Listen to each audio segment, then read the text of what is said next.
Boa noite a todos. Saudações, amigos conservadores e prezada Jéssica, que hoje está conosco nesta reunião.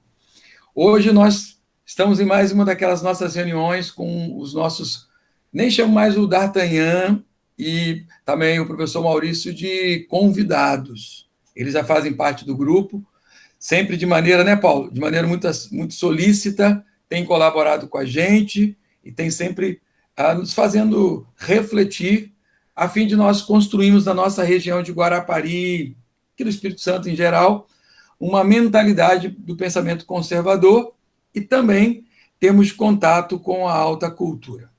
Então, hoje, no dia 20 de julho, nós estamos nessa nossa reunião. Eu saúdo novamente a todos e quero passar, sem mais delongas, a palavra para o D'Artagnan. E na dinâmica de hoje, nós combinamos previamente com o D'Artagnan. Caso vocês queiram interromper, mandar alguma pergunta pelo chat, ou mesmo abrir o microfone e chamá-lo para algum detalhe, hoje o tema está mais livre. Tá bom? D'Artagnan, meu querido, mais uma vez, muito obrigado. A palavra é sua. Boa noite a todos. Muito obrigado pelas gentis palavras, Marco, Paulo e demais. No correr ali da semana passada, o Paulo tinha estendido o convite para a gente bater mais um papo aqui, através da Meet, e eu fiquei devendo a ele um tema. E aí o nosso amigo publicou, não, então o tema será livre. E até é bastante interessante quando nós pensamos a possibilidade de termos uma conversa mais aberta, né? Mesmo que nós apresentemos aqui um fio condutor para a condução da mesma. Bem, e por que a ideia de uma temática livre e aberta ela é interessante? Para nós pensarmos justamente o quadro no qual nós vivemos em sociedade. Né? É muito comum a gente se defrontar muitas vezes, em especial entre os grupos conservadores que se fazem presentes no Brasil, uma certa expectativa em relação à realização de um plano pré-estabelecido, com diretrizes muito claras e precisas sobre aquilo que deverá acontecer em relação a outras tantas coisas que deveriam ser feitas. Né? E muitas das vezes nós acabamos por nos esquecer que quando nós nos defrontamos diante de um quadro geral no qual nós nos propomos ser agentes, né, nos propomos a ser sujeitos atuantes em sociedade, antes de nós pressupormos um plano de ação para desenvolvê-lo em sociedade, é imprescindível que nós tenhamos dois pré-requisitos. O primeiro é a própria observação do cenário onde nós nos encontramos. E o segundo se referiria a justamente os recursos que nós temos em mãos para podermos agir sobre este cenário. Há uma passagem da literatura que eu gosto muito, que é uma das aventuras do Sherlock Holmes, né? Se me permitirem aqui contar esse caso, né, como dizem os tongos, estava Sherlock em seu apartamento e o Dr. Watson aí visitá-lo.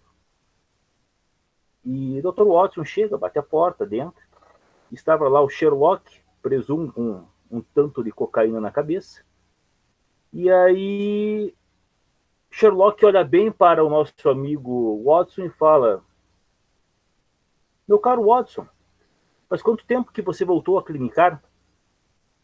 E aquela sua empregada incompetente, você já demitiu ela? E sua gripe, faz quanto tempo que você sarou dela?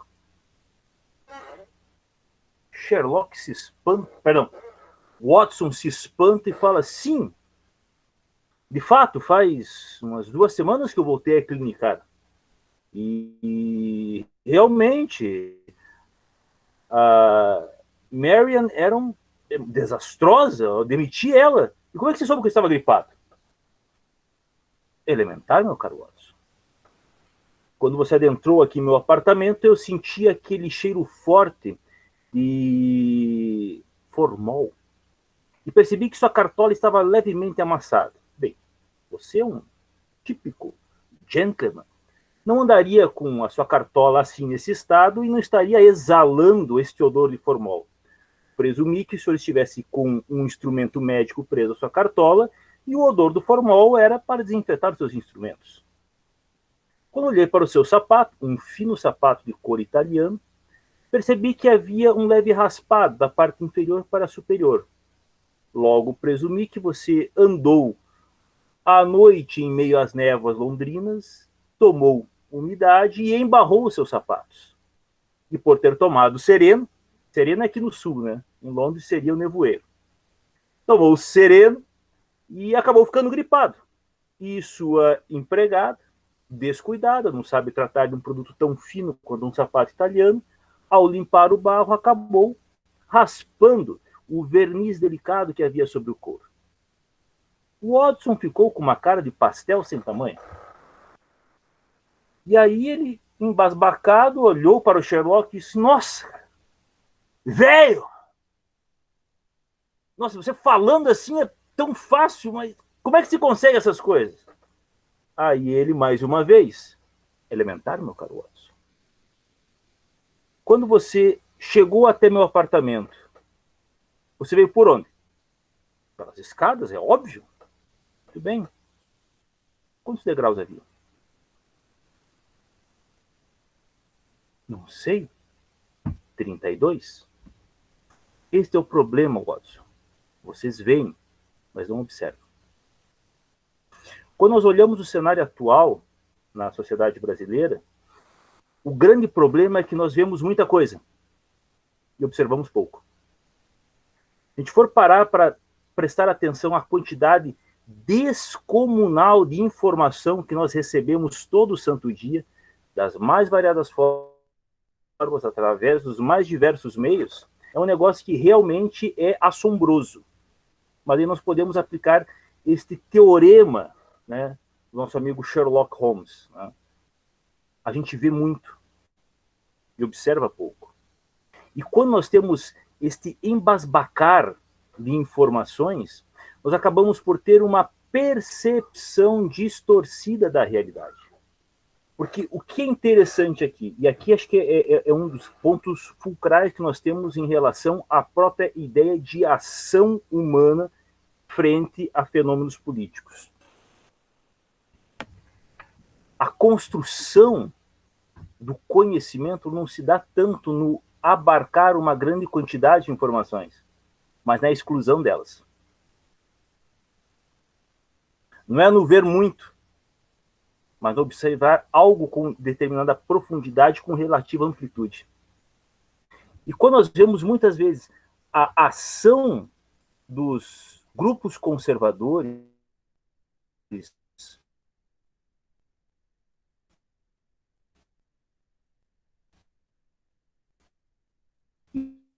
Travou. Travou. Vai voltar.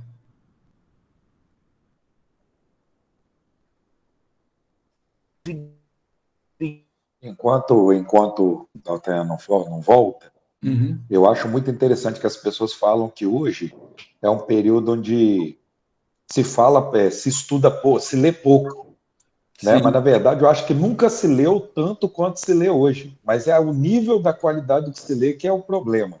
Então eu lembrei muito enquanto ele volta aí, eu quis só fazer essa observação. Voltou, D'Artagnan? Muito boa. Alô? Estou de Alô? volta aí, povo. Puxa vida, que Voltou. mancada. Si mesmo. Estamos de volta. Agora vamos ver onde é que eu parei aqui agora, onde é que tinha cortado especificamente. Na parte da Acho que nós amplitude e voltar naquela profundidade. ideia da construção do conhecimento que exclui. Ah, perfeito. O método da exclusão, né? E não Uhum. do abarcar tudo. Né? É engraçado o Nietzsche, né? A gente cai da conexão, a gente fica ouvindo as pessoas falando. Né? Coisa muito curiosa. Mas é exatamente quando a gente pega o momento contemporâneo, eu concordo, acho que foi o Les que havia falado ali, né? Que nunca se leu tanto. E é justamente esse um dos pontos fundamentais. Né? Uma coisa que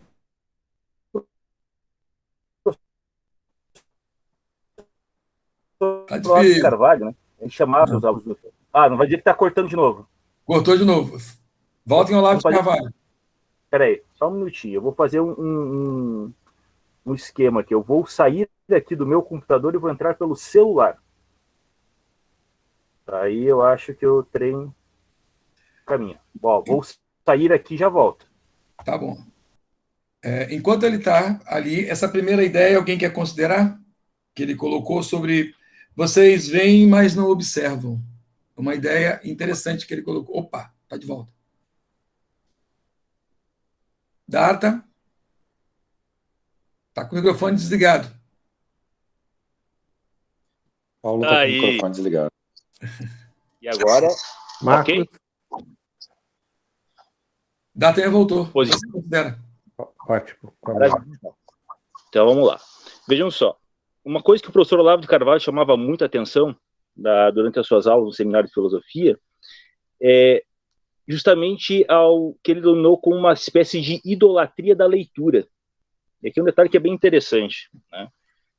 Veja, o ler por ler não é um valor, não é um ato que tem um valor em si mesmo. Nós lemos para um fim.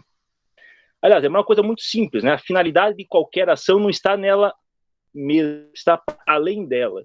Sempre costumava dizer aos alunos, assim, né, brincando, que a finalidade de uma cadeira não está na cadeira, está em nossas poupanças, né? Se a finalidade da cadeira estivesse nela mesma, era uma coisa um tanto que estranha. Da mesma forma que a finalidade da leitura não está nela mesma, mas está naquilo que ela irá revelar, que é justamente o ato de conhecer. Então, se a leitura ela passa a ser apenas um símbolo distintivo perante a sociedade, e é isso que muitas vezes acaba se tornando, ela por si só, ela não vai nos ilustrar e ampliar o nosso horizonte de consciência. Muito pelo contrário, ele acaba por nos gerar um processo de alienação, né? A gente pode pegar isso com relação ao fetiche que nós temos em relação à sociedade da informação, né? É muito comum, em especial no meio educacional, expressões como essa. Não, com a quantidade de informações que nós temos hoje disponíveis em nossas mãos, não há razão para nós voltarmos os nossos olhos para aquilo que foi produzido pela nossa grande tradição. Nós temos que estar voltados para o presente para podermos aprender a abarcar e processar toda essa informação. Isso daí nada mais é do que nós simplesmente largarmos uma pessoa no meio do oceano, sem barco, sem remo, sem lei, sem documento. Se temos poucas informações ou temos muitas informações, esse não é o X da questão. O X fundamental da questão, o X fundamental da situação é quais são as questões que irão nortear a nossa navegação por este oceano. Este é o ponto. E quando nós vemos a forma como muitas vezes nós nos colocamos diante de toda essa imensidão que nós temos diante de nossos olhos, muitas dessas nossas reações, elas são muito mais motivadas por questões que nos são sugeridas pelos meios de informação, do que questões que são justamente levantadas por nós para nos orientarmos em meio a tudo aquilo que nos é apresentado. Um desafio que eu sempre apresentava aos meus alunos, né, eu sempre costumava chamar isso, falava assim, que a grande mídia, ela é uma grande instituição vampiresca, né? O vampiro, o que ele é por definição? Ele é uma criatura desprovida de alma e que vive do sugar o elan da vida dos outros. Pode ser o sangue ou pode ser qualquer outra coisa, mas ele nos suga a vida. E quando nós estamos recebendo as informações, seja através da mídia alternativa, seja através da mídia convencional, nós já temos ali presente, junto com as informações, as questões que estão sendo sugeridas para nós levantarmos. Questões essas que irão nos nortear em nossa caminhada pelas marés de informações, né? E quando nós paramos para refletir sobre isso, poxa vida, quando nós recebemos as informações, essas todas, de um modo geral, já nos são apresentadas com a pergunta a qual nós deveríamos formular e prontamente com a resposta a qual será apresentada a pergunta que eles mesmos sugeriram. Ali o Maurício colocou, não existe vento... Ixi, eu já perdi aqui o chat dele. Mas voltando ao ponto. Não existe vento bom para um bom destino. Exatamente. E o que é de fundamental importância é justamente aquela questão que foi levantada pelo colega anteriormente. A questão não é tanto o ler em si, mas principalmente para que finalidade eu estou fazendo isso e, segundo, quais são os procedimentos que eu adoto para realizar essa atividade. Né? O livro A Vida Intelectual, do Sertianes, né, há uma passagem, quando ele vai se referir justamente à questão da leitura. E o primeiro ponto que ele nos chama a atenção é uma coisa que é muito curiosa, para uma época em que a leitura ela é apresentada como um fetiche. Né? Ele fala assim, ó, qual é a primeira regra para a leitura? Ler pouco. Primeira coisa que ele coloca, ele é muito interessante, na segunda parte do livro lá. Primeira regra para a leitura, ler pouco. Mas quando ele está falando ler pouco, ele não está dizendo que nós devemos reduzir a nossa quantidade de tempo dedicada a esta atividade. Mas é justamente perguntarmos, poxa vida, mas para que eu estou fazendo isso? Qual que é a finalidade de eu estar me informando? E aqui é um detalhe que é muito importante. O informar-se hoje, na sociedade que nós vivemos, é literalmente quase que um ato religioso. De fato, o é. Né? Se nós lembrarmos que religião é aquilo que nos religa à graça, né? Bem, aqui o informar-se por informar-se é um ato que nos religa à desgraça, né? À falta da graça. Então, quando nós nos vemos, nós sentimos-nos obrigados a acessarmos uma rede social ou a abrirmos um site noticioso, porque se eu não fizer isso, eu estarei me portando de uma forma abaixo daquilo que é esperado de um bom cidadão. Você tem literalmente o condicionar da nossa percepção da realidade ao ato religioso de todo santo dia eu estar me informando simplesmente porque eu devo me informar, mas por que eu devo fazer isso todo santo dia? Com qual motivação, com qual finalidade eu vou entregar a minha atenção para questões que são sutilmente apresentadas para mim através de um emaranhado de informações que são despejadas sobre meu campo de percepção e, consequentemente, acabam por afogar a minha consciência. Este, penso eu, é um ponto de fundamental importância para a gente refletir, certo?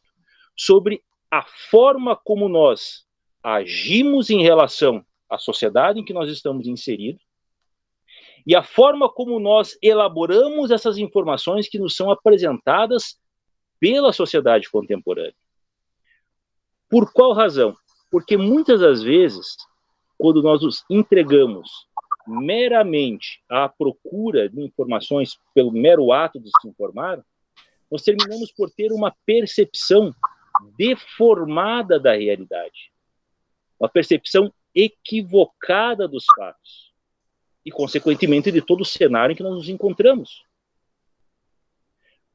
A elaboração, a construção de um cenário, a percepção do cenário em que nós nos encontramos inseridos, ele deve ter o seu foco muito mais voltado para o objetivo que eu tenho por intento realizar, do que meramente a tomada de uma posição em relação ao ambiente onde eu me encontro. São duas coisas bem distintas. É literalmente a diferença entre um caçador e sua presa. A presa ela está inserida no ambiente onde ela está e se sente acuada com a presença do caçador e reage. O caçador não, ele sabe o que ele está fazendo ali. Aliás, até é interessante colocar os dois campos de percepção. O caçador, ele sabe que ele está ali e percebe a presa. A presa está no ambiente, mas não sabe da presença do caçador. E quando percebe o caçador, não percebe da mesma forma que o caçador a percebe.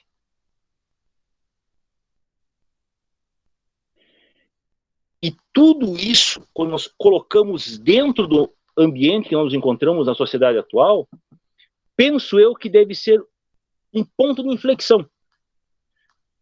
Quando nós pegamos os últimos anos em que nós vemos aí o desenrolar do governo do presidente Jair Bolsonaro e as inúmeras ações que foram orquestradas no correr de todo esse período, a gente pode com muita tranquilidade se indagar, peraí, a atuação do movimento conservador, ou melhor, os indivíduos que se sentem integrantes de um movimento conservador, ela é ativa ou reativa? A forma como nós vislumbramos esses últimos anos que nós vivenciamos ali, ela é uma atuação ativa ou reativa? E a forma como nós interagimos com esse mundo informacional, da mesma forma, ela é ativa ou reativa? Este é um ponto que literalmente tem nos pego, literalmente pelo calcanhar. É uma tremenda de uma fraqueza. Abunda a boa vontade, como também abunda a malandragem. E nos falta literalmente esta percepção, que é literalmente, né, a percepção daquilo que nós devemos saber para realizar alguma coisa. Que é aquilo que nós vamos chamar ali de horizonte consciência contemplativo. Ou seja, a compreensão que eu devo ter para realizar um determinado ato, uma determinada ação. Só que, o que nós temos? Nós temos uma abundância de informação e uma ausência de finalidade a ser atingida. Literalmente isso.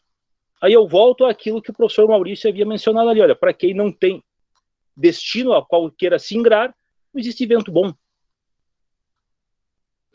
E se nós formos parar para perguntar de uma maneira muito clara e objetiva, né, há inúmeras pessoas que se sentem conservadoras, né, e que simpatizam, né, com o conservadorismo. Tá. Mas qual que é o objetivo do atual governo e qual é o objetivo meu enquanto indivíduo diante disso tudo? A questão ela fica nebulosa. Porque quando nós temos uma quantidade muito grande de informação e não temos critérios claros para ordená-las, nós ficamos sem rumo. É aquilo que o próprio Serpiães, né, ele vai acabar chamando ali da gula livresca, que nós podemos traduzir para os termos atuais de gula informacional. Ou seja, nós acabamos ficando obesos de informação, mas esta acaba por ficar diminuta, né, na hora de se transformar em energia e em ação. O que o professor Maurício escreveu? O homem escreveu um texto imenso e desapareceu aqui para mim. Como é que eu faço para visualizar aqui o chat? Eu vou ler para você. Que gentileza, Marco Antônio. Expliquei isso no meu livro sobre investigação nos seguintes termos: dados, conjunto de impressões, informação, grupo de dados com sentido, e inteligência, informação que orienta uma conduta.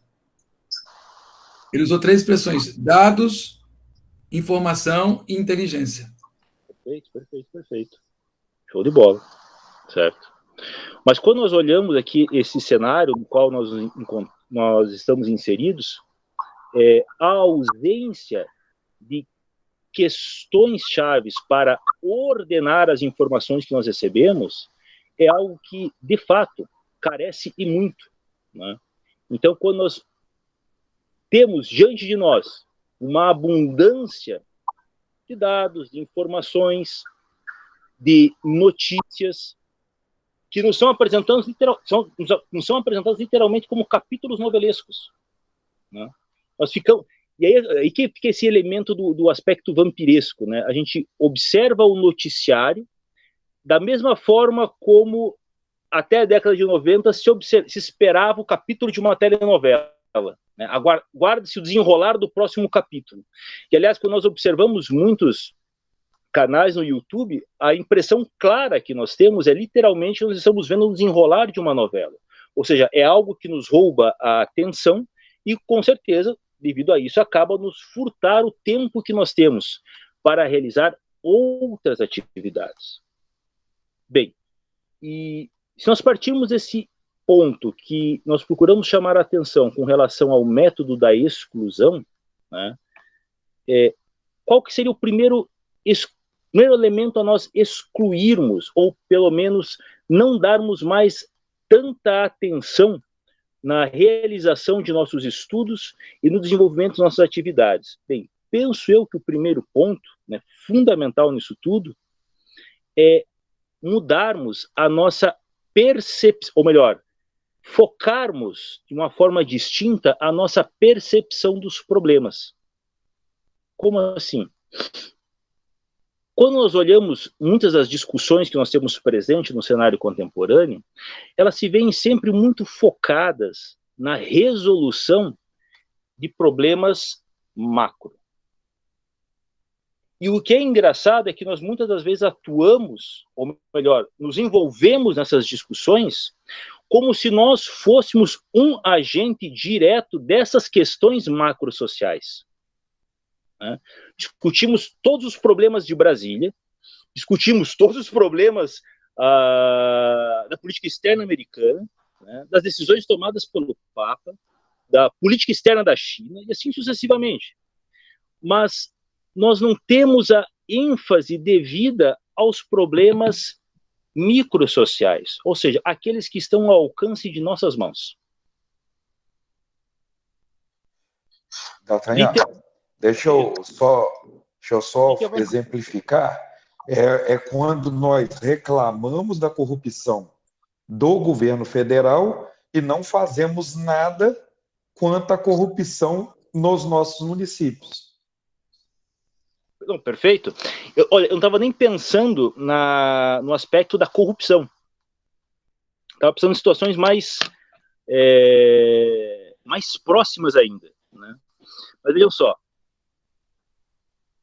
A gente tem uma atenção, e não digo que nós não devemos ter essa atenção voltada para os problemas nacionais, de jeito e maneira. Mas veja, ao mesmo tempo que nós nos empolgamos e muito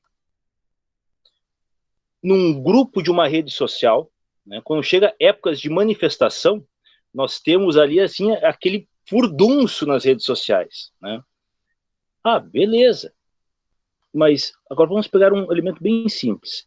Qual que é o efeito prático, ou melhor, prático é uma palavra inapropriada, o efeito substancial dessa efervescência momentânea, virtual, em médio e longo prazo?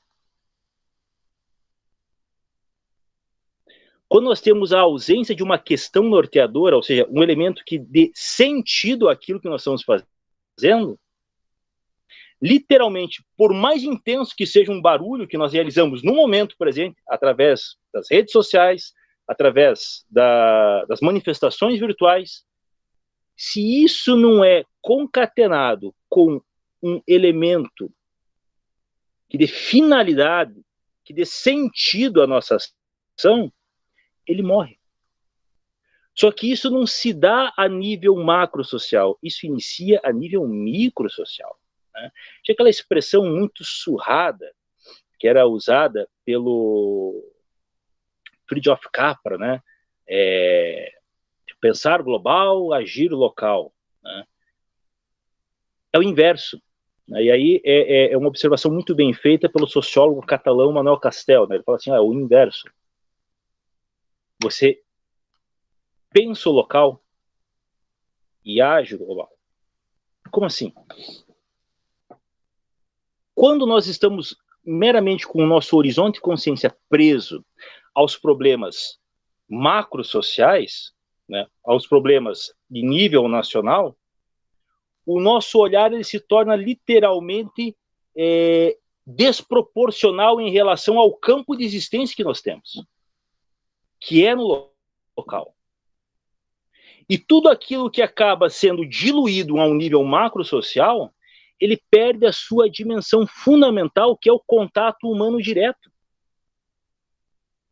Um grande historiador francês, que era o Fernand Braudel, né, o Braudel falava assim, olha, a eficácia de toda e qualquer ação humana sempre se dá por meio de pequenos grupos humanos, que tenham uma atuação efetiva na sociedade, e não meramente grupos gigantescos com uma atuação diluída.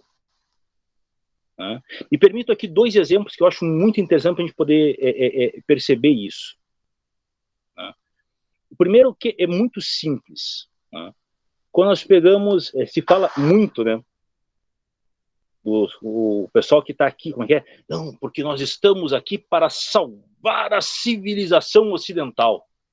Né? Estamos aqui para salvar a herança clássica. Legal. Pergunta. Antes de salvarmos a grande tradição ocidental, salvarmos a civilização ocidental, o que nós podemos fazer de efetivo para salvar aqueles ocidentais que estão no mesmo bairro que a gente? É outro polo. Ah, mas não é assim. Meus amigos, um dos alicerces da civilização ocidental começou com um caboclo que vivia na periferia do Império Romano, que reuniu 12 malucos e começou um negócio chamado cristianismo. Outra coluna da civilização ocidental, né, começou com um caboclo, também que era meio maluco, que reunia um monte de outros malucos no meio de uma praça para prosear, que é Sócrates e seus discípulos. Aí tem outra coluna da civilização ocidental, né, que é Roma, que surgiu como? Com uma cidade que reunia o quê? Reunia ali alguns pastores e algumas pessoas que fugiam de outros cantos. Mas veja, como que como que a civilização ocidental, a cultura, o direito romano, a filosofia grega e a cultura judaico-cristã, como é que tudo isso começa? Começou com pequeninos grupos. Todas elas.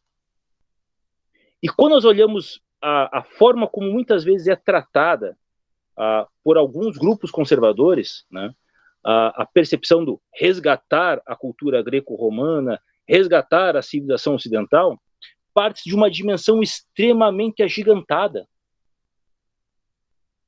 mas com uma ação local infinitamente diminuta. Né? Então, ao mesmo tempo que se fala dessa importância, não se constrói, por exemplo, e aqui um ponto que acho muito bacana, e que infelizmente não existem tantos assim, grupos como os de vocês, onde nós temos pessoas que se reúnem em torno de uma questão tal. Desde o primeiro encontro que foi realizado por vocês, estava claro no horizonte de cada um qual era o objetivo da realização dessas reuniões. E já faz quanto tempo, Marco Antônio?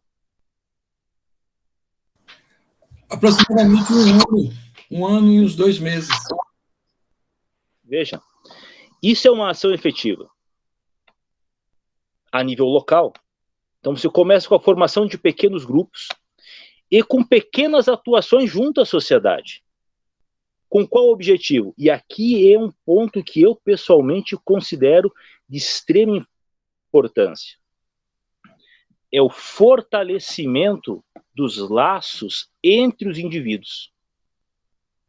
Não em torno meramente de um objetivo político momentâneo, mas em torno de uma preocupação muito mais ampla e profunda.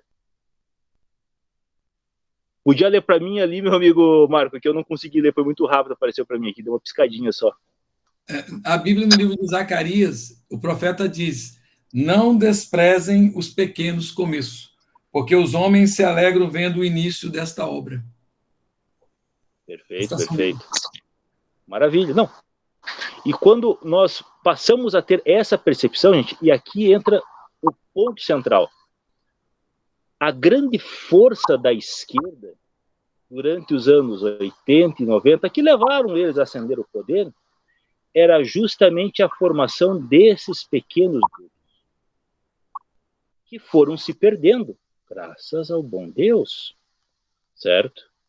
Mas o que é interessante, quando você olhava, por exemplo, nos anos 70, nos anos 80, você tinha a criação de organização de pequenos grupos, né, capitaneados, organizados por esquerdistas, em associações comunitárias, em sindicatos, em clubes de mães, em associações desportivas, né, em clubes, aonde Grêmios escolares. Grêmios estudantis, movimento estudantil, exatamente, ó, eles vão entrando em todos esses setores, mas eles nunca se apresentam como os socialistas. Eles estão ali para resolver uma questão pontual de um jeito socialista. Eles não vão resolver, eles criaram problemas, na verdade. Mas eles estavam presentes não para falar do socialismo, do marxismo, mas para atuar naquele setor, naquela área, de uma forma marxista. Então, aconselhamento de casais, na perspectiva cultural, na perspectiva teórica deles. E assim eles a tal da ocupação de espaço, D'Artagnan? Exatamente isso. Exatamente isso. Podíamos trocar o termo ocupação de espaço, que é o termo que é usado pelo Gramsci, né, por um outro termo. É o se fazer presente na vida comunitária. Tá? Então, o estar presente na vida comunitária é a base para a construção de um movimento orgânico. Este é um ponto fundamental. Por isso a importância dos pequenos grupos. Né? Então vamos reunir lá no Clube de Mães. Então nós vamos ao Clube de Mães, não para falar do conservadorismo, mas para falarmos da importância da família, do papel da mãe, como educar filhos, numa perspectiva conservadora, sem precisar mencionar isso. Né? A gente vai atuar no Grêmio Estudantil, muito bem lembrado pelo colega, mesmíssima coisa. Não é para falar de conservadorismo, mas para tratar da educação e da juventude nessa perspectiva. Tá? Então, quando a gente começa a observar nessa perspectiva, o que nós temos ali presente? Nós temos literalmente aquilo que é uma expressão que é muito utilizada. Né? Nós vamos ter uma formação orgânica, ou seja, uma formação a partir das bases, de baixo, certo? Com um foco na resolução de problemas efetivos e presentes na vida comunitária. Este é um ponto distintivo. Quando a gente pega, por exemplo, o livro A Democracia na América, do Tocqueville, né, do Alex Tocqueville, um detalhe que é muito interessante, que ele nos chama a atenção, é para o quanto a vida comunitária na América do século XIX era intensa. Aliás, ainda hoje, no interior dos Estados Unidos, isso é extremamente intenso. Aliás, não apenas no interior, em grandes cidades também. Em grandes cidades, por exemplo, quem cuida da limpeza e organização de uma praça não é a prefeitura, não é o serviço, é a própria comunidade. Né? Então, o que se tem presente? Se tem laços sociais muito mais sólidos em tempo. Quem organiza o 4 de julho, não é a prefeitura, não é o governo do estado. Bem, você tem lá os desfiles militares, todo aquele espetáculo que em todos os países ocorre. Mas antes de qualquer coisa, a comemoração do 4 de julho é uma quermesse, é uma festa do povo. Os caras fazem a bandeirinha, fazem o cachorro-quente, fazem o salchichão, fazem o escambau, a festa é deles. O senso de comunidade. Quando nós pegamos aqui a nossa sociedade, uma coisa que é muito curiosa, quando nós pensamos 7 de setembro, o que nos vem à mente? É o desfile militar. Desfile militar. Desfile escolar também. Nada. Ou quando os dois juntos, né? Mas, enfim, nada de errado com as duas coisas. Mas o que é interessante é literalmente a gente ter a presença desses pequenos grupos na sociedade tendo uma atuação distintiva. Opa, chegou o 7 de setembro. Ué, e por que não fazer uma quermesse? Por que não comemorarmos o 7 de setembro, a independência do Brasil, certo? Numa perspectiva comunitária. Quando nós no último nosso encontro, nós tínhamos comentado, trabalhado lá com a obra do Norbert Elias, né? Quando ele apresenta ali a relação dos estabelecidos e outsiders. Bem, vamos lembrar, um dos pontos fundamentais é a ocupação dos lugares aonde é celebrada a memória do grupo. E essa ocupação não se dá na esfera federal ou na esfera... Não, se dá na esfera local. Nessas pequenas atuações, né? E é isso que o José Dirceu reclamava pra caramba, porque ele percebeu que eles perderam isso. Que quando eles ascenderam ao poder, o que tiveram? Tiveram o esvaziamento dessa atuação. Né? Lembrando, né? E aqui foi uma observação que foi feita no programa lá do pessoal, na live do pessoal do Brasil Sem Medo. Não vou lembrar quantas semanas atrás foi. Mas eles mencionaram lá a atuação, né, de uma vereadora da cidade de Londrina, né, que é a Jéssica, também conhecida como Jessicão, a feminista. Né? Quem não segue o perfil dela no Instagram, por gentileza, façam isso, que é divertidíssimo. Mas o que eu achei da questão? É muito divertido e muito inteligente. Eles pensaram, olha, a Jéssica aqui, ela é conhecida de todos. Só que o Silvio Grimaldo tem uma observação interessante. Assim, ó, tinha uma senhorinha, não vou lembrar o nome, que é a fulaninha de tal, e que é conhecida por todos no bairro. E eu falei assim, ó, só aquela senhorinha, só em termos eleitorais, conseguiu ali 100 votos para Jessicão, que garantiu a ela, obviamente, a eleição, a cadeira na Câmara de Vereadores. Por que ele dá esse exemplo? Veja, algo que o professor Olavo em várias ocasiões mencionou, e que é importante sempre lembrar, né, que poder não é mandar, poder é ser obedecido. E o poder de o poder de ser obedecido se constrói justamente nessas relações microsociais. Nós temos respeito pela pessoa a qual nós conhecemos, não pelo nome que nos é apresentado.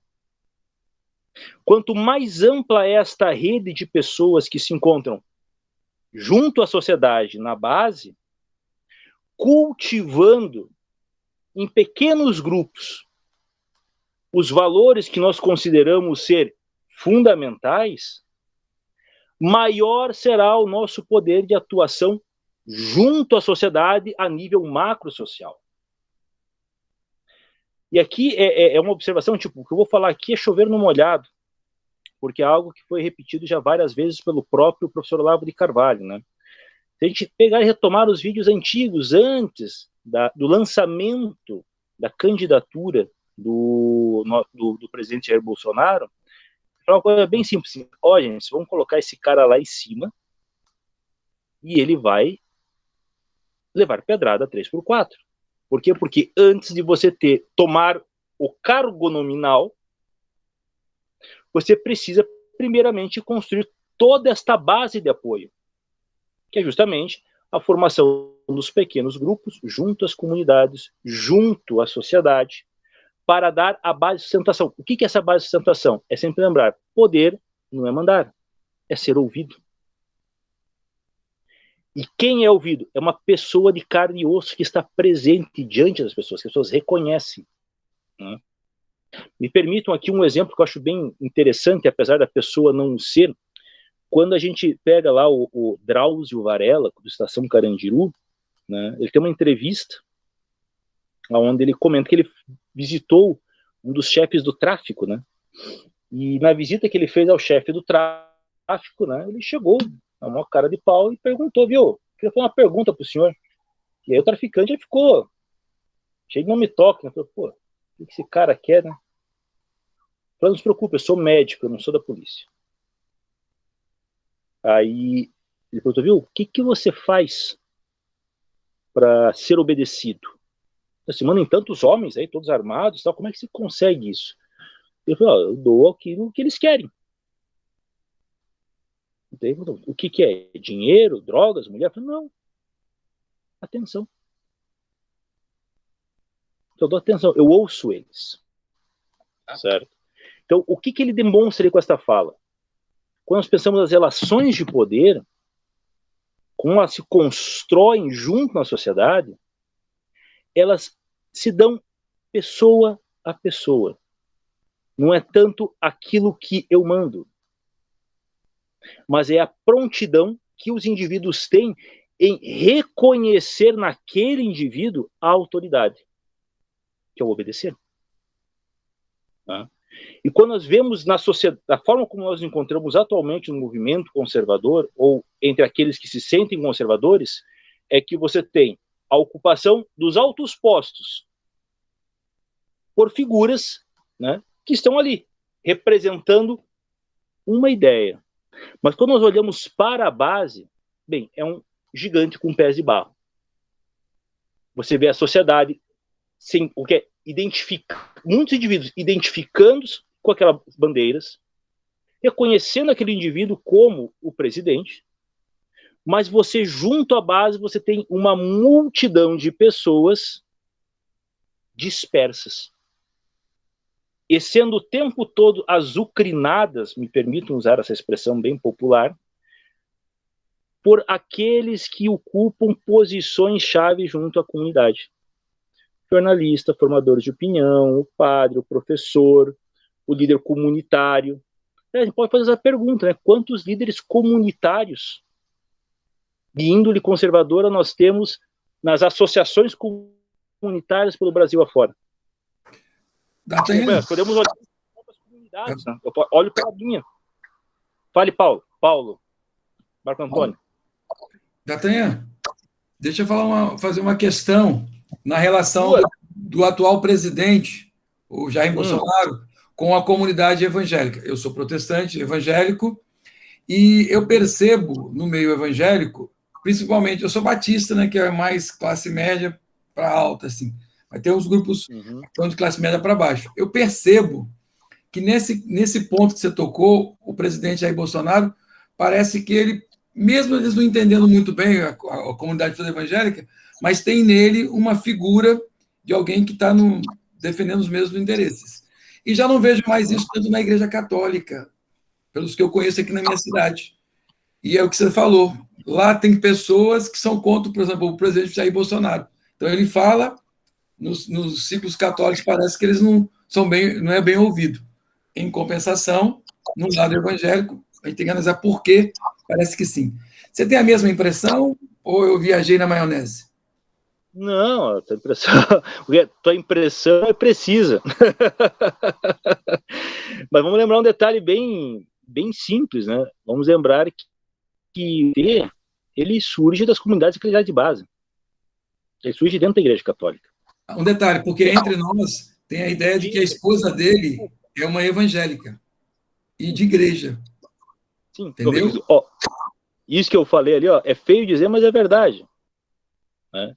Aí você pega, literalmente, quando você pega lá uma de atuação do Frei Beto. Aliás, a primeira pequena biografia do Lula foi escrita pelo Frei Beto. Né? Lula, biografia de um operário. Livrinho azulzinho, pequenininho, certo? Mas tem isso por base.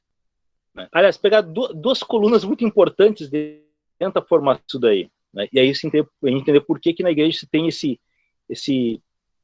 essa aversão. Né? Você tem, de um lado, ali, a formação das comunidades eclesiais de base e a influência tremenda da teologia da libertação dentro da Igreja Católica, certo? E do outro ponto, você tem o Paulo Freire. Aliás, se eu pegar literalmente, você pega todo o professorado, né? Tem um altarzinho lá para o Frei Beto e outro altarzinho para o Paulo Freire. Né? Então, quando a gente olha para esse espectro, vamos lembrar lá, né? Eles estão ali presentes. Entendi aí, Jéssica? Nós temos ali a presença de figuras que cultivam esses valores, essas ideias, junto à comunidade. Então, quando você... Eu não sei como é que é mais para cima no Brasil, né? Mas, de um modo geral, nós temos isso presente. Mas, quando você olha nas igrejas, de um modo geral, ou você tem um padre TL, Teologia da Libertação, ou você tem um padre que não é, mas ele teve uma formação a partir da Teologia da Libertação. Então, ele quer dizer algo que não seja, mas o diz nos termos deles. Tá me entendendo? Então, a pessoa ela quer falar algo de cunho profundamente tradicional, mas ele não tem os termos apropriados para fazê-lo. Ele utiliza daqueles que ele tem. Certo? Então, dentro da Igreja Católica, você tem muito isso. Mas a gente volta a esse ponto. O quanto que a presença, né, a atuação em pequenos grupos dentro das comunidades, ele é importantíssimo. Né? Aliás, já que você fez a citação bíblica, já passa a palavra para a Jéssica, eu vi que ela levantou a mão. É interessante quando nós vemos ali a atuação de São Paulo, né, dos demais apóstolos, em especial de Paulo. Né? Quando se pega em todas as epístolas paulinas, então, a atuação dele não era no Império Romano. A atuação dele era em Corinto, era em Roma, era em Eféso, era local. Certo? Então, atuava nas igrejas. Então, que as cartas não são direcionadas para a cristandade. As cartas eram direcionadas para aquele grupo. Quando nós olhamos o cenário contemporâneo, o que acontece? Nós temos muitos grupos, né, institutos, que falam ao Brasil, mas não falam ao local. E o pior, o que é o mais perigoso, eu acho, mais complicado, é uma coisa que o Milor Fernandes falava que eu achava divertidíssimo e verdadeiro. Eu desconfio de todo aquele que ganha vida com a sua ideologia. Não me interessa de direita ou de esquerda. Se faz da sua ideologia o seu ganha-pão, é complicado. Por duas razões. Né? A primeira razão, porque não cheira bem. Né? A segunda razão é que te torna vulnerável. Porque se o teu ganha-pão é a tua ideologia, meu amigo, a situação fica muito delicada e muito complicada. Eu gostei desses pequenos grupos de situação, o que você tem? Você não tem o vínculo da subsistência dos indivíduos em relação ao cultivo dessas ideias. Não. Essas ideias impulsionam os indivíduos a seguirem com as suas vidas. O movimento é inverso. A Jéssica havia levantado a mão, foi impressão minha. Jéssica, por gentileza, a palavra. Obrigada. Dentro dessa questão que foi posta sobre o envolvimento dessas pessoas, né, principalmente no contexto da universidade, hoje, na aula do mestrado, isso ficou muito evidente para mim, o quanto essas pessoas elas estão, usando um termo, né, engajadas nesses movimentos sociais e movendo as suas comunidades em torno daquilo que elas defendem, né? Em torno dessa cosmovisão que elas possuem, no caso, né, aí da perspectiva do marxismo, socialismo.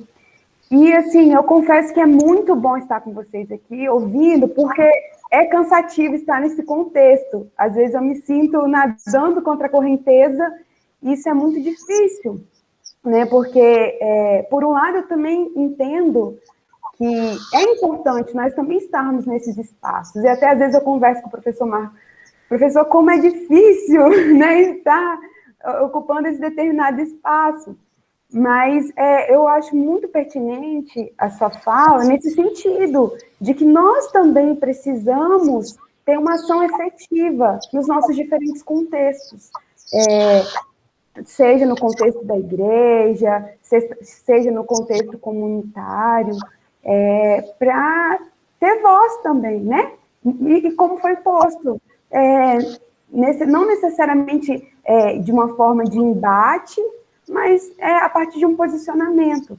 E ainda, dentro dessa questão da leitura que foi posta, sobre esse movimento de idolatria à leitura, de leitura para sem fim, eu me lembrei de uma porção do Hugo de São Vítor. Achei muito interessante, porque ele vai falar o seguinte, se não podes ler todas as obras, lê as que são mais úteis, e se puderes ler todas, não deves, todavia, despender em todas o mesmo esforço. Por outro lado, algumas obras devem ser lidas, para que não te sejam desconhecidas. E aí eu lembro do Mortimer Adler, né, quando ele vai tratar dessa questão dos níveis de leitura lá no Como Ler Livros. Então, eu achei muito pertinente, assim, me enriqueceu muito a sua fala, porque é algo que eu venho refletindo já há algum tempo, E eu também lembrei de uma fala do professor José Munir Nasser, né, onde ele trata justamente dessa questão, numa das palestras, quando ele vai discutir a questão do trivial da irmã Miriam Joseph, ele vai tratar essa questão sobre o que ler, sobre essa seleção, né, e o quanto a gente precisa estar atento, porque é algo que também diz respeito a nós, e que eu não posso atribuir isso ao outro, né, necessariamente. Então, assim, essa colocação achei muito pertinente e assim, ressaltar, né, que é muito bom estar aqui ouvindo isso, de fato, enriquece e fortalece. Né? Show. Nossa, aqui é um monte de coisa. É a nova candidata Ana Campaiolo, na FAO da Universidade. Opa. Então, aqui é até bacana a gente colocar aqui alguns pontos que eu acho muito importantes. Então, fala extremamente pertinente. Veja, hoje eu passei o dia numa reunião de professores, né? E uma coisa que é interessante, e aqui acho que é bem bacana, tu também da área, acho que muitos aqui são da área de licenciatura, mas uma coisa assim, que eu percebo e que foi um tremendo tiro no pé, foi a forma como nós tivemos a atuação, em alguns aspectos, do Escola Sem Partido. Não apenas pelo seu nome. Ser Escola Sem Censura, como até tinha sido sugerido pelo professor Olavo de Carvalho, ou Escola Aberta, ou outro nome. Mas essa questão de pensar a forma como nós nos apresentamos é fundamental, como nós damos nome às coisas. Tem uma peça do Nidor Fernandes que eu adoro, que é o homem do princípio ao fim. E aí Deus fez Adão, daí Adão vai dar nome a todas as coisas, né? Daí Adão tá dando o nome dos bichos, tarará, tarará. Aí Deus chegou para Adão e perguntou: Adão, por que você deu um nome para esta criatura de hipopótamo? Aí Adão olha e fala: porque nunca vi uma criatura com tanta cara de hipopótamo como ele. Mas essa brincadeira muito bem humorada do Milor, no dizer, olha, o nome ele não pode dar vazão, né, para a malícia. Né, dizer, ó, nunca vi algo com tanta cara disso. Não sei exatamente o que é, mas é isto. E o que aconteceu? E eu me lembro que eu conversava com muitos colegas meus, né, falei assim, olha, o problema ali é que eles tratam todo o professor como sendo um doutrinador. E quando a gente, para aqueles que estão em chão de sala de aula, sabe que tem muitos professores que não são, e tem outros que aprenderam a ensinar, aprenderam que doutrinar é ensinar. E mesmo assim se sentem desconfortáveis. Né? Aquilo que eu falei em relação aos sacerdotes vale para muitos professores. Eles têm um sentimento conservador, mas quando eles vão se pronunciar, não sai a palavra certa.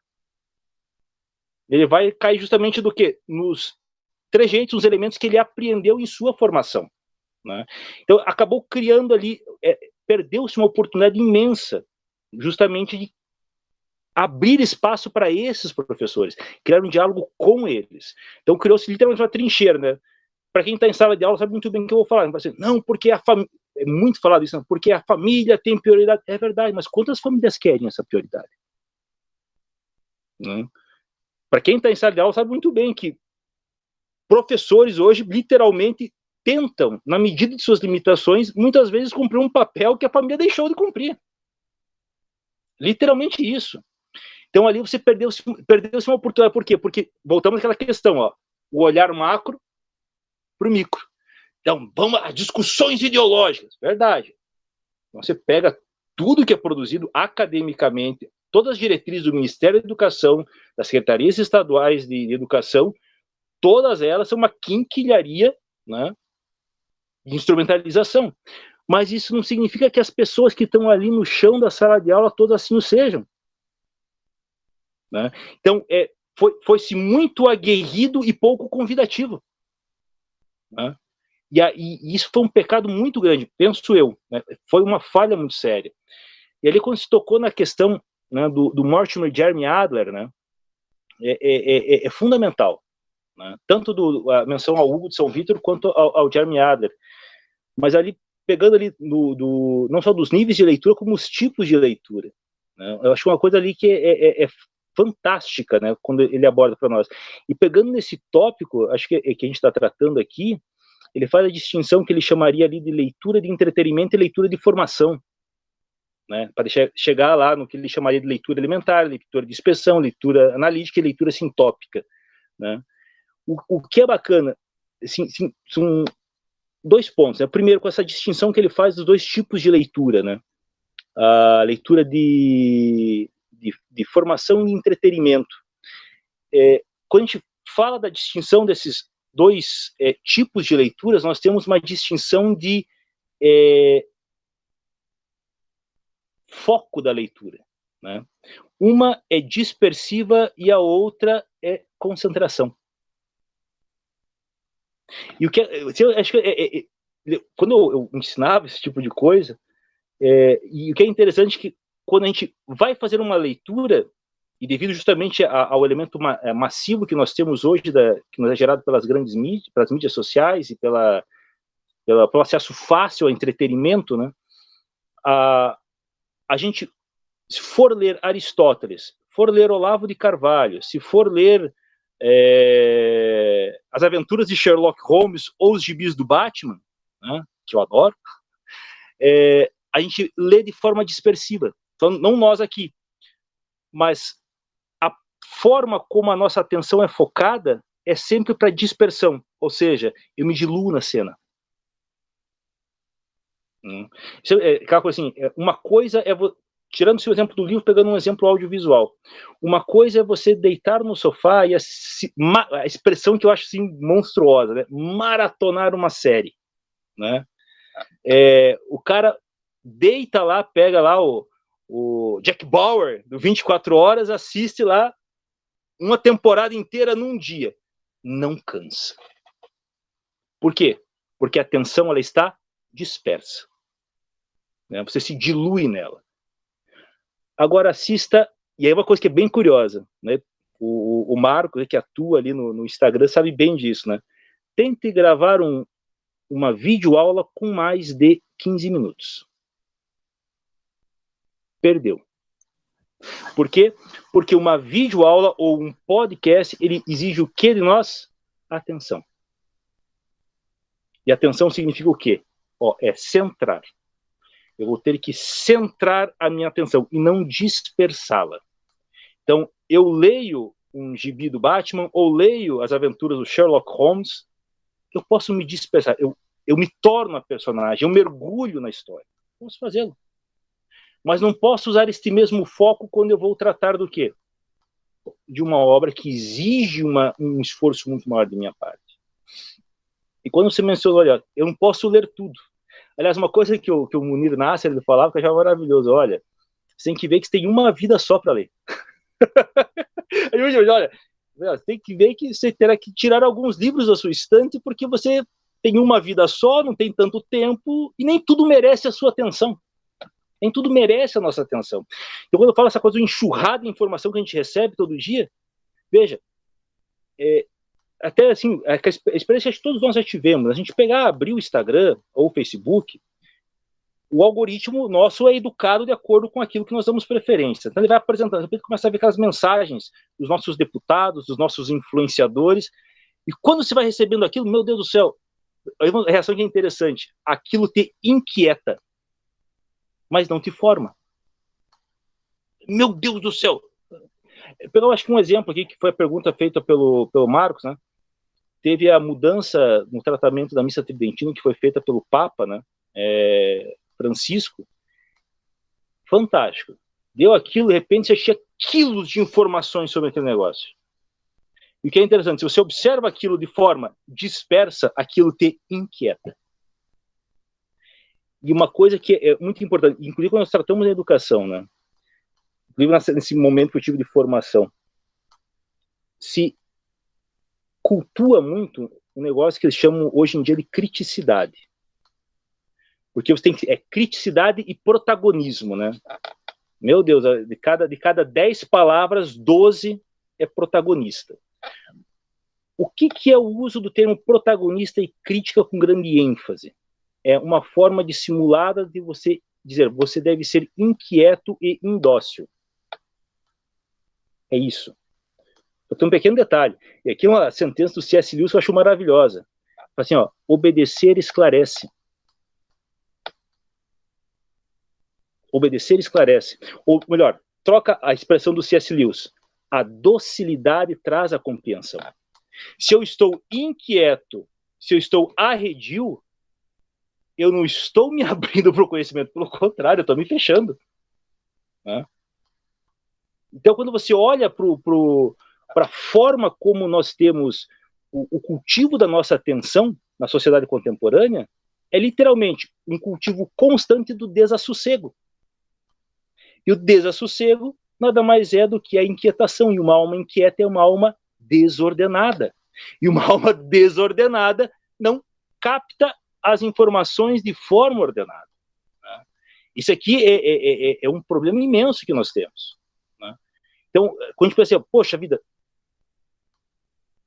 quantidade que nós temos monstra de livros para ler e de sites para nos informar. Espera aí, pergunta fundamental. Né? De tudo isso que eu tenho diante de mim, quais dessas informações, são importantes para a minha atuação junto à atividade profissional ou comunitária que eu desenvolvo, e 2, quais dessas informações, dessas obras são relevantes para a minha formação enquanto indivíduo. São as duas perspectivas, são os dois pontos que devem estar muito bem calcados. E aí volta-se àquilo que o Adler coloca, que é fantástico. Né? Quando ele propõe ali os grandes livros, né? O próprio conceito de grande livro eu acho maravilhoso. Né? Ele fala assim, o que são os grandes livros? Né? Os grandes livros não são livros legais. Não que um livro legal não seja um bom livro. Né? Me fez bem, show, certo? Mas ele traz uma vacina para nós, eu acho maravilhosa, que ele nos apresenta critérios objetivos para você classificar a importância de um livro. Isso que é muito legal. Posso deixar eu terminar essa pontuação que ele já podemos abrir, amigo. Mas aí ele coloca lá, o que é um grande livro? Um grande livro ou é um livro que funda uma civilização, ou é um livro que inicia uma ciência, ou é um livro que inaugura uma discussão, ou é um livro que tem uma influência tremenda sobre a expressão literária. Veja, um grande livro não quer dizer que seja um livro muito lido, e nem que seja um livro agradável. Mas ele tem um lugar na história. É onde começa uma discussão, é onde inicia uma ciência, onde se funda uma civilização. E a partir dele você tem a formação de todo um horizonte de consciência. E o que é bacana, isso aqui são os grandes livros. Ele dá uma lista. Isso que é o mais divertido. Você olha para aqui, isso aqui é o que uma pessoa deve conhecer para saber onde ela está. E o contato com esses critérios é uma coisa muito importante. Né? E o que é legal, assim, pegar, por exemplo, assim, um grande livro. Né?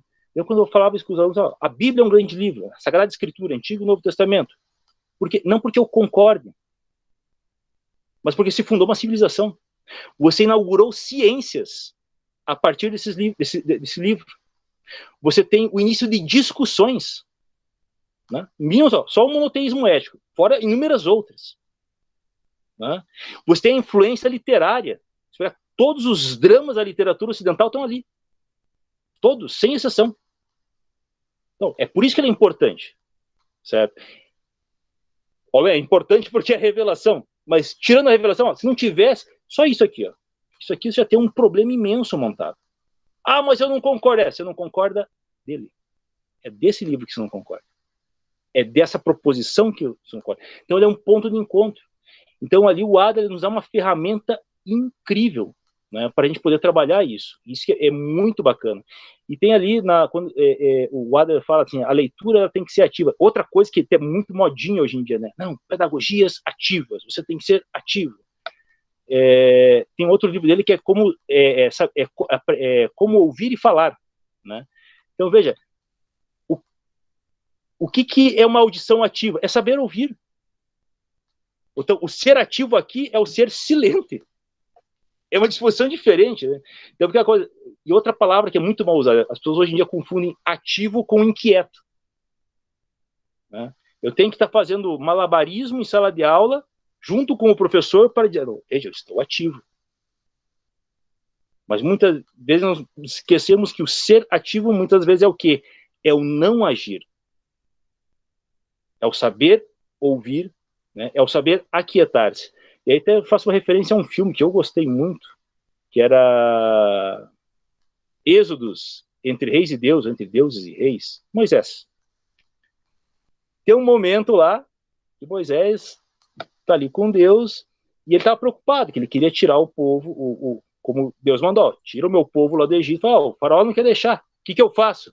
Aí Deus fala o quê? Não faz nada. Agora é minha vez de agir. Então, quando ele fala assim, veja, às vezes, né, o agir não é o inquietar-se, é o aquietar-se, né? É o repousar. Né? E é algo, quando a gente olha a forma como a educação contemporânea acaba sendo edificada, é literalmente o inverso. E o que é interessante, por isso que eu acho muito bacana a tua intervenção. Se você, foi o que eu falei hoje na reunião com os professores, né? Quando você fala isso para a galera, todo mundo entende. Por quê? Porque eles estão vendo isso. Era essas palavras que eu estava querendo, era isso que eu queria dizer, e não encontrava palavras para fazê-lo. Porque tinha toda aquela formação sempre, pedagogia crítica, socioconstrutivismo, eles, as palavras que foram entregues a eles em suas formações não refletem a realidade na qual eles estão inseridos. Quando nós apresentamos a obra apropriada, com os termos devidos, é isso. Até que, enfim, alguém disse algo que corresponde àquilo que eu estou vendo. Dá o nome...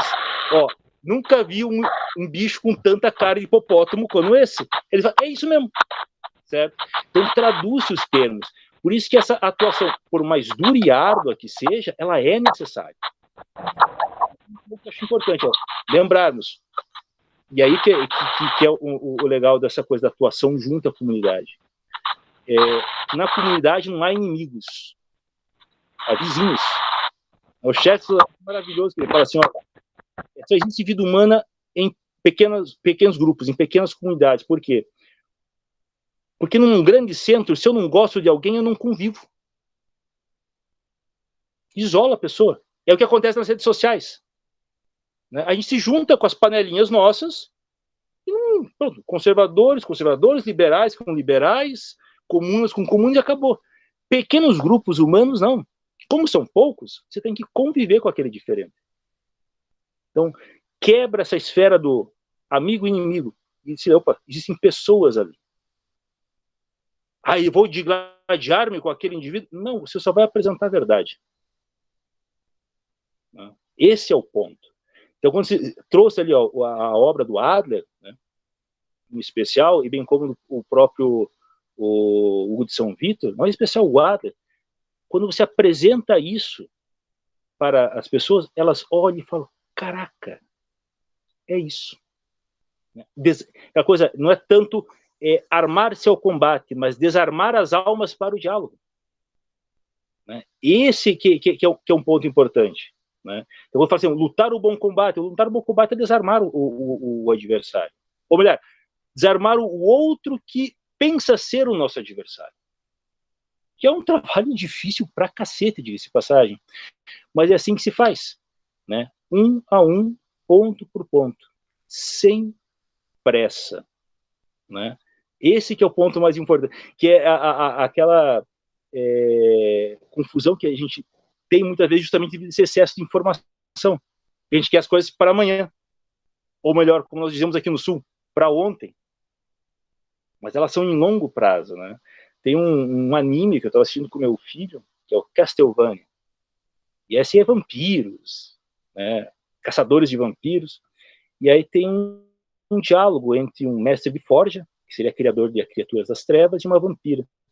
Aí o mestre de forja diz para a vampira, vocês vampiros vivem fazendo planos. Aí a vampira responde, é porque nós somos imortais. E nós vemos os problemas numa perspectiva diferente de vocês. Nós vemos em longo prazo. Não vemos numa vidinha de 60 anos. É só isso que vocês veem. Só isso que vocês se preocupam. Nós não temos preocupações maiores. Bem, Nós não somos vampiros. Mas a gente tem que olhar os problemas de uma perspectiva maior a partir de uma atuação menor. Então isso não vai ter um efeito imediato. Claro que não. É igual malhação, né? O abdômen tanquinho, se um dia vier, é daqui a alguns anos. Leva tempo, né? Leva tempo. Então, acho que esse é um ponto que é importante. Por isso, essa ênfase que eu gosto de dar muito à questão da atuação local, efetiva, pessoa a pessoa, rosto a rosto. Fechei a boca. Muito bom. Vou fazer uma pequena parada aqui. Mais uma vez, assim, aprendendo muito, mas muito. D'Artagnan, está de parabéns. Só um minutinho. Você é muito gentil, Marco.